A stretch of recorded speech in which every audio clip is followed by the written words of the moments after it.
할렐루야. 좋으신 하나님을 찬양합니다. 여러분 모두를 예수님의 축복합니다.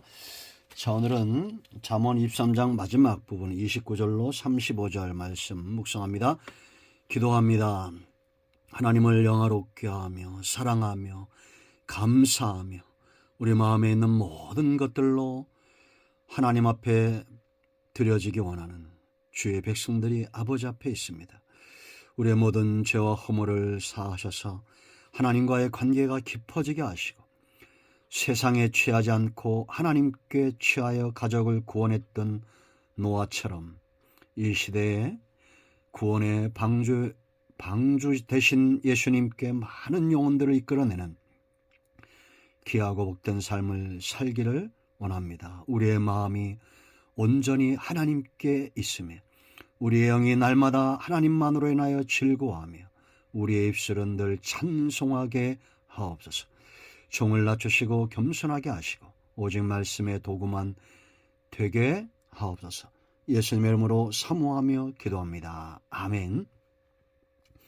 자, 29절 봅니다. 재앙이 네게 있느뇨, 근심이 네게 있느뇨, 분쟁이 네게 있느뇨, 원망이 네게 있느뇨, 까닭없는 상처가 네게 있느뇨, 붉은 눈이 네게 있느뇨, 술에 잠긴 자에게 있고 혼합한 술을 구하러 다니는 자에게 있느니라. 포도주는 붉고 잔에서 번쩍이며 순하게 내려가나니 너는 그것을 보지도 말지어다.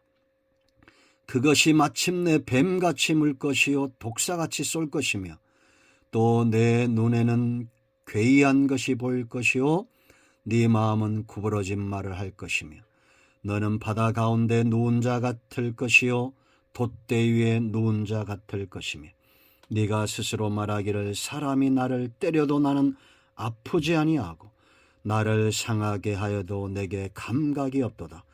내가 언제나 깰까 다시 술을 찾겠다 하리라. 할렐루야.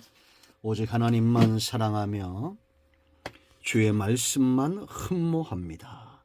여러분, 노아가 하나님께 취했을 때, 하나님만 그 마음에 품고 있을 때 방주를 만드는 120년 동안 한 번도 그의 마음이 흐트러지지 않고 그 시대에 하나님의 구원과 하나님의 은혜와 응답하심과 하나님의 심판이 있음을 세상으로 알게 하고 가족을 구원해냈습니다. 그러나 홍수 위에 그가 술에 취함으로 함의 아들 가나안을 저주합니다. 손자를 저주한 거예요. 축복을 저주로 바꿨던 술이 이만큼 무섭습니다. 여기에 술 취하지 말라는 것은 술뿐만 아니라 세상에 취하지 말라는 겁니다. 성도는 누구냐? 하나님만 그 마음에 품고 있는 하나님께 취한 자들이 바로 성도입니다. 왜 술에 취하지 말아야 될까요? 이유가 있습니다. 너무 뻔한 이유가 있는 겁니다. 재앙이 있다는 겁니다. 29절 보세요, 여러분. 재앙, 거기 근심, 분쟁, 원망, 까닭없는 상처, 붉은 눈, 이것을 원하는 사람이 누가 있겠습니까? 누가 이런 근심과 분쟁과 원망과 까닭 없이 상처를 입고 붉은 눈, 하나님 앞에 존귀하게 태어났지만 아름다움을 잃어버렸다라는 겁니다. 술에 취했던 사람 보세요. 여러분, 아름답습니까? 그런데 술 취하지 않으니까 아주 멀쩡하게 잘 생겼습니다. 제가 최근에도 본 적이 있어요. 이런 사람 30절 보세요, 여러분. 술에 잠긴 자에게 있고 중독되었다는 겁니다. 술에서 떠나지 않는다는 겁니다. 혼합한 술, 이제는 더 독한 술을 찾는다는 겁니다. 그 술을 더 독하게 만들기 위해서 술을 섞는 거죠. 이걸 뭐라고 말합니까? 칵테일 한다고 그러나요? 섞는 거예요. 이것은 원하지 않는 재앙이죠. 슬픔과 개인이 어떤 재앙이냐? 개인은 그 술 먹는 그 사람은 혼자 슬픔과 외로움에 빠진다는 겁니다. 고독만큼 큰 질병과 고통이 없다고 말하잖아요. 그러니까 술에 취하는 겁니다. 분쟁, 사람들과는 근심은 바로 홀로 슬픔이고 분쟁은 타인과의 관계가 깨어졌다라는 겁니다. 원망, 하나님을 향해서 멀어졌다는 거죠. 원망하고 불평합니다. 꼭 이런 사람들이 자기 잘못으로 삶의 결과를 가져오게 해놓고는 누구를 원망합니까? 하나님을 원망하고 옆에 있는 사람들을 원망합니다. 비극적인 삶이죠. 술로 망하는 겁니다. 성도는 하나님의 형상으로 창조된 존귀한 존재입니다. 그러므로 여러분, 술이 아닌 세상이 아닌 하나님께 쳐야 됩니다. 그래서 31절로 34절 말씀 보면 보지도 말라고 그랬습니다. 30절 보세요 여러분. 포도주는 붉고 잔에서 번쩍이며 순하게 내려가는 매혹적이라는 거죠. 이 포도주가 잔에 있으면 얼마나 번쩍거리고 아름답습니까? 매혹적입니다. 그런데 그런 매혹적인 거 너는 그것을 보지도 말라는 겁니다. 왜 보지 말아야 되느냐? 이렇게 한순간 아주 아름답고 매혹적이지만 30일 보세요 여러분. 그것이 마침내 뱀같이 물 것이에요. 뱀도 독사예요. 독사같이 쏠 것이며 독사에 쏘이면 어떻게 됩니까? 마비됩니다. 죽습니다.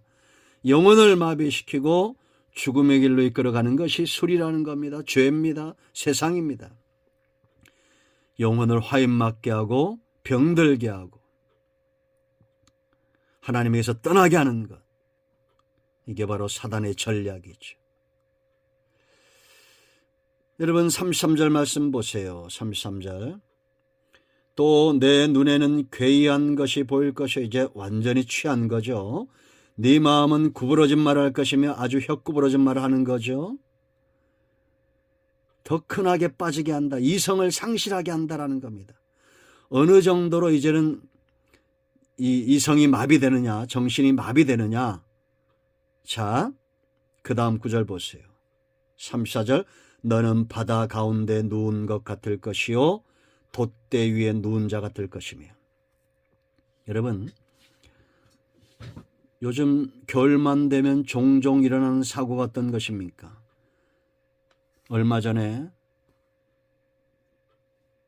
올해는 아니고 작년으로 기억되는데요. 21살밖에 안 먹은 여자애가 길바닥에서 전봇대 옆에서 빨가벗은 채로 얼어 죽었습니다.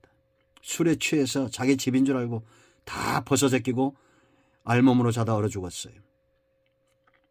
그리고 술에 취해서 길가에 누워 자다가 차에 치여서 죽는 사건들 많이 일어납니다. 그런데 문제는 그 사람들이 그걸 인지하지 못한다는 거예요. 내가 지금 길바닥에 누웠는지 전봇대 옆에 누웠는지 시궁창에 누웠는지 모른다는 겁니다. 저도 그 전에 강남에 새벽에 출근하다 보면 길바닥에 젊은 아들이 그렇게 많이 쓰러져서 자고 있어요. 본인들은 몰라요. 거기가 집인 줄 아는 겁니다. 완전히 몸 상태가 통제불능이 돼서 자기를 위험에 빠뜨린다는 겁니다. 그러므로 술은 보지도 마세요. 세 번째, 중독성이 강합니다. 35절 보세요 여러분. 네가 스스로 말하기를 사람이 나를 때려도 나는 아프지 아니하고 나를 상하게 하여도 내가 감각이 없도다. 내가 언제나 깰까 다시 술을 찾겠다 하리라. 아프지 않고 상하도 감각이 없다. 이건 담대함입니다. 이게 잘못된 담대함이죠. 마에게 취하고 술에 취하면 쓸데없는 용기가 나서 불에도 들어가고 물에도 들어가고.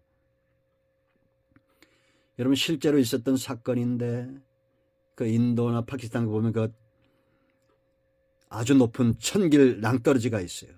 거기 안개가 낀 겁니다. 앞이 안 보이니 밑에가 안 보이니까 안전한 줄 알고 술에 취한 청년 둘이 글로 뛰어내렸다가 다 죽었어요.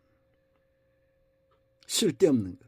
그래서 이 사람들은 술에서 깰까 봐 두려운 거예요. 그래서 다시 술을 찾아요. 꼭 술에 깰 때 울잖아요. 웁니다. 고통을 잊어버리려고 또 술에 취해요. 중독되는 겁니다. 중독성. 아주 강한 중독성이죠. 제 군대 동기가 이런 친구가 있었습니다. 군인 시절은 얼마나 젊고 힘있고 분별력이 있습니까? 그런데 술에 취하니까 깰 때 울더라고요. 서럽게 울어요. 술이 이만큼 무섭습니다. 그래도 술을 드시겠습니까? 망하는 길로 갑니다. 자기뿐만 아니라 공동체를 망하게 합니다. 힘들게 합니다. 우리는 술과 세상이 아닌 하나님께 취해야 됩니다. 노아처럼 하나님께 취하여 가족을 구원해내는 저와 여러분 되기를 축원드립니다. 아멘. 할렐루야. 응답이 오늘도 우리 가운데 임하였습니다. 기도합니다. 예수님의 이름을 의지하겠습니다. 이 말씀대로 되게 하여 주시옵소서. 우리 가운데 마음이 상한 자, 병든 자 치유하시고 회복시켜 주시기를 원합니다. 예수님의 이름으로 사모하며 축복하며 치유하며 기도합니다. 아멘.